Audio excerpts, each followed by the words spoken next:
오늘 우리에게 주시는 하나님의 말씀은 신명기 33장 26절에서 29절까지 말씀입니다. 구약성경 317쪽에 있습니다. 이제 제가 하나님의 말씀을 강독하겠습니다. 이것은 하나님의 말씀입니다. 하나님의 말씀에 경청하시기 바랍니다. 여술은이여 하나님 같은 이가 없도다. 그가 너를 도우시려고 하늘을 타고 궁창에서 위엄을 나타내시는도다. 영원하신 하나님이 내 처소가 되시니 그의 영원하신 팔이 내 아래에 있도다. 그가 내 앞에서 대적을 쫓으시며 멸하라 하시도다. 이스라엘이 안전히 거하며 야곱의 샘은 곡식과 새 포도주의 땅에 홀로 있나니 곧 그의 하늘이 이슬을 내리는 곳에로다. 이스라엘이여 너는 행복한 사람이로다. 여호와의 구원을 너같이 얻은 백성이 누구냐? 그는 너를 돕는 방패시요 내 영광의 칼이시로다. 내 대적이 내게 복종하리니 내가 그들의 높은 곳을 밟으리로다. 아멘. 너는 행복한 사람이로다 라는 제목으로 하나님의 말씀을 나누도록 하겠습니다. 파랑새 증후군이라는 말이 있더군요. 급변하는 현대 사회에 적응하지 못하고 현재 일에는 흥미를 못 느끼면서 미래의 막연한 행복만을 추구하는 병적인 증상을 말한다고 합니다. 벨기에의 동화인 파랑새에서 유래된 용어입니다. 가난한 나무꾼의 자녀인 틸틸과 미틸 남매는 꿈속에서 자신의 아픈 딸을 위해 행복의 파랑새를 찾아달라는 요술쟁이 할멈의 부탁을 받고 길을 떠납니다. 남매는 추억의 나라, 밤의 궁전, 달밤의 묘지 등 신비한 곳들을 돌아다녔지만 결국 파랑새를 찾는 데 실패하고 맙니다. 기나긴 꿈속 여행을 끝내고 잠에서 깨어난 남매는 파랑새가 자신들의 새장 안에 있다는 사실을 깨닫게 되었답니다. 결국 행복은 멀리 있지 않고 가까이 있다라는 교훈을 주는 동화이지요. 과거의 행복을 추구하며 사는 것처럼 불행한 삶은 없습니다. 미래의 행복을 위해 현재를 희생하는 일은 매우 어리석은 일입니다. 지금 이 순간이 행복해야 진짜 행복이지요. 그러니 행복은 멀리 있지 않고 가까이 있다는 것과 일상적이고 평범한 것들 속에 행복이 있음을 발견해야 한다는 동화 속 교훈에 귀 기울여야 할 것입니다. 언제나처럼 진리는 분명한데요. 이게 말처럼 쉽지가 않아서 문제입니다. 현재의 삶에서 행복을 느끼지 못하는 이유는 무엇일까요? 저는 그 이유로 두 가지를 꼽고 싶습니다. 첫째는 미래에 대한 막연한 두려움이고요. 둘째는 자기 비하에서 오는 불만입니다. 과도한 자만심도 결국 자기 비하와 같은 것이고요. 불만은 자기 한계를 경험하면서 느끼는 열등감, 패배의식, 집착 등으로 바꿔 말할 수도 있겠습니다. 이런 문제들을 극복하기 위해 자기 개발에 힘쓰고 더 많이 노력해서 환경과 상황을 바꿔야 한다고 생각할 수도 있을 겁니다. 물론 그런 노력이 아주 의미 없고 가치가 없는 것은 아닙니다. 하지만 근본적인 행복의 조건이 될 수는 없습니다. 진짜 행복은요, 개인의 능력이나 환경의 변화에 있지 않고요, 생각의 변화와 내면의 만족에서 오는 것이기 때문입니다. 우리가 하나님을 믿고 신앙생활을 하는 근본적인 이유가 여기에 있는 것 아니겠습니까? 오늘 함께 읽은 말씀에서 모세는 이스라엘아 너는 행복한 사람이로다 라고 선언하고 있습니다. 그리고 그 주장에 대하여 두 가지 근거를 제시합니다. 첫째, 이스라엘은 이미 하나님의 구원을 받은 백성이기 때문이라는 겁니다. 모세는 백성들을 향해 여호와의 구원을 너같이 얻은 백성이 누구냐라고 묻고 있습니다. 그런 백성은 이스라엘 말고 없다는 말이지요. 모세는 백성들을 향해 막연하게 구원을 말하고 있지 않는 겁니다. 앞으로 구원을 받게 될 것이라고 말하지도 않고요. 이미 구원을 받았고 지금 받았다고 말하고 있습니다. 현재적 구원이요, 실제적 구원인 겁니다. 신명기는 출애굽 2세대들을 향한 모세의 당부와 설교를 담고 있는 책입니다. 출애굽 1세대는 모두 광야에서 생을 마감했지요. 아론도 이미 무덤에 묻혔고요. 모세도 죽음을 앞두고 있습니다. 출애굽 1세대들은요. 400년간 종살이 하던 애굽에서 해방되어 하나님의 놀라운 구원을 경험한 세대입니다. 그러나 안타깝게도 가나안 땅을 차지하는 약속의 주인공은 되지 못했습니다. 궁극적인 구원을 경험하지 못한 겁니다. 자기들이 이미 구원받은 백성임을 깨닫지 못하고 끊임없이 불평과 불순종으로 하나님을 대적했기 때문입니다. 그 결과 이들은 광야에서 40년간 떠돌이 생활만 하다 모두 거기서 죽고 말았습니다. 불순종에 대한 하나님의 심판의 결과인 거지요. 이들이 실패했다고 해서 하나님의 구원 역사가 실패한 것은 아니겠지요. 출애굽 1세대들의 불순종과 실패에도 불구하고요. 하나님은 새로운 세대를 일으키셨고 이들을 약속의 땅에 들어갈 주인공이 되게 하셨습니다. 그러니 출애굽 2세대들은 그 존재 자체가 구원의 증거가 되는 셈입니다. 모세는 이 사실을 절대로 잊어서는 안 된다고 말하고 있는 겁니다. 너희가 바로 구원의 증거다. 너희가 바로 하나님의 구원의 역사다. 이렇게 말하는 겁니다. 지금 내가 구원받은 존재임을 망각하거나 의심하는 순간 성도의 행복은 사라지고 마는 겁니다. 감사로 채워도 모자랄 현재는 불평과 불만으로 변합니다. 소망으로 기대해야 할 미래는 근심과 두려움으로 변하게 될 겁니다. 이스라엘이 행복한 사람인 이유는 다른 데 있는 게 아닙니다. 그것은 그들이 이미 구원받은 존재이기 때문인 거지요. 우리 역시 마찬가지인 줄 믿습니다.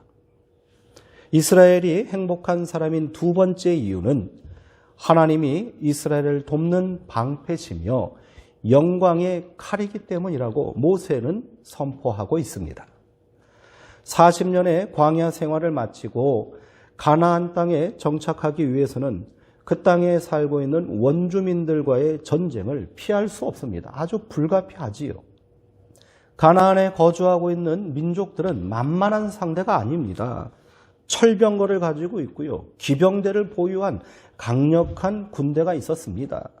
여리고 성과 시온 성과 같은 튼튼한 방어 시설이 마련되어 있었지요.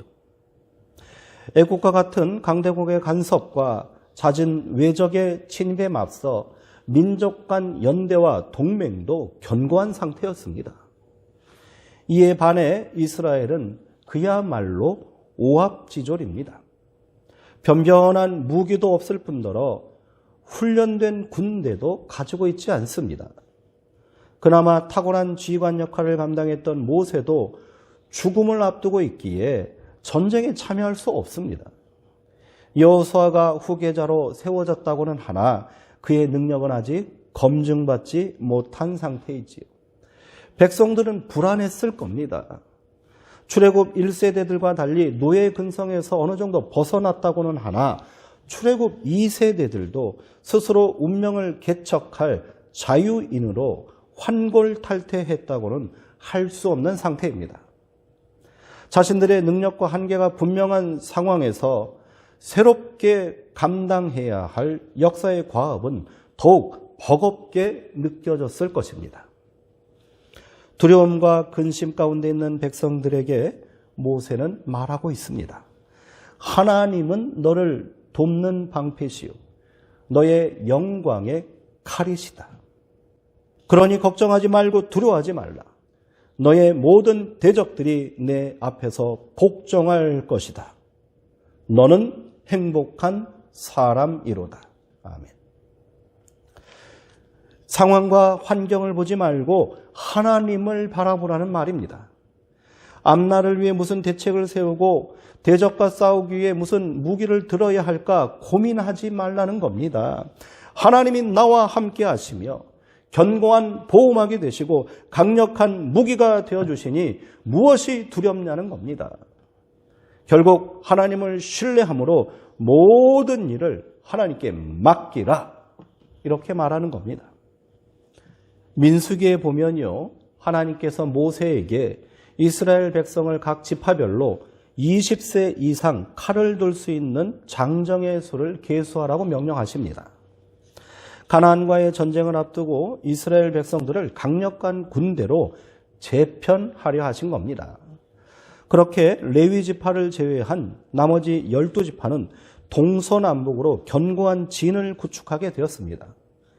이때 진영의 중심에는 하나님의 거처라고 할 수 있는 회막, 성막이 있었습니다. 이 회막을 중심으로 동서남북에 각각 3지파씩 진영을 구축하게 된 거지요. 이때 각각의 지파는 가문의 기호와 깃발을 들고 회막을 향하여 진을 쳐야만 했습니다. 군대가 진을 치면 어디서 올지 모를 적을 경계하기 위해 외부를 주시해야 되는 것 아닙니까? 그러나 이스라엘의 진은 외부가 아닌 내부, 즉 하나님이 계신 회막을 바라보아야만 했습니다. 하나님만 바라보고 하나님만을 의지하여 행진해야 한다는 하나님의 강력한 의지와 명령이 담겨 있는 말씀입니다.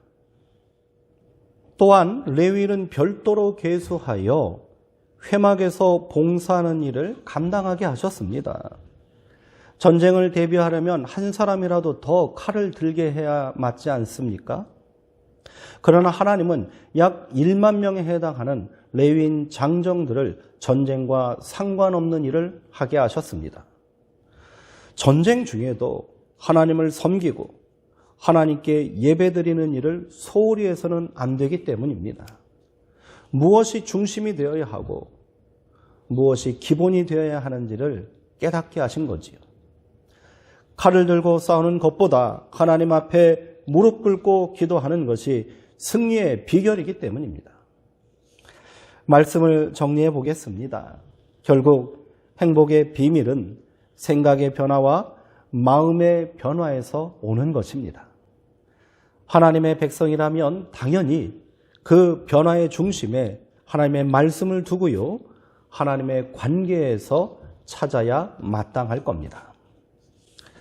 예수님은요, 천국 복음을 선포하시며 회개하라라고 말씀하셨습니다. 예수님께서 촉구하신 회개는 원어로 메타노이아입니다.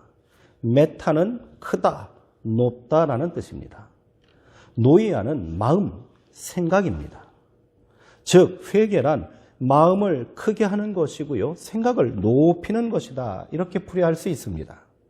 단순히 죄를 뉘우치고 참여하는 것이 회개가 아니라 생각을 높은 곳에 두고 마음을 바꾸는 것이 회개라는 뜻이지요. 그렇게 우리 생각과 마음이 향해야 할 크고 높은 곳은 어디겠습니까? 바로 하늘이며 하나님이신 겁니다. 땅을 바라보던 시선을 하늘로 향하고요, 세상 일에 골몰하던 생각을 하나님 말씀으로 옮기고 내일 일로 염려하던 마음을 모든 일을 하나님께 맡기는 믿음으로 바꾸는 것이 바로 회개란 겁니다. 그 회개의 열매가 바로 천국이며 행복이라고 예수님은 말씀하셨지요. 2023년 성도님의 삶에도 이런 변화가 있기를 소망합니다. 그렇게 우리 모두 행복한 사람이 됩시다. 혹시 누가 당신은 뭐가 그리 행복하십니까? 이렇게 묻게 된다면 하나님 때문입니다. 하나님 때문입니다. 이렇게 답할 수 있는 믿음의 자녀 되기를 소망합니다. 하나님이 나를 구원하셨으니 나는 행복합니다.